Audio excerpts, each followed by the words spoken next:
pollinations in the greenhouse.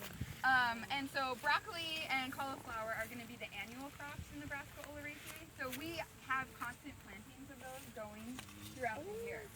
However, cabbage and Brussels sprouts, kale, collard, those are biennial types in Nebraska Oleracea. So we actually plant in May, plant those types in May, go to the field, make our selection sometime in September, and then we dig up the plants. And then we put them into what's known as a vernalization chamber, or essentially just like a cold, dark room. Well, there's a little bit of light.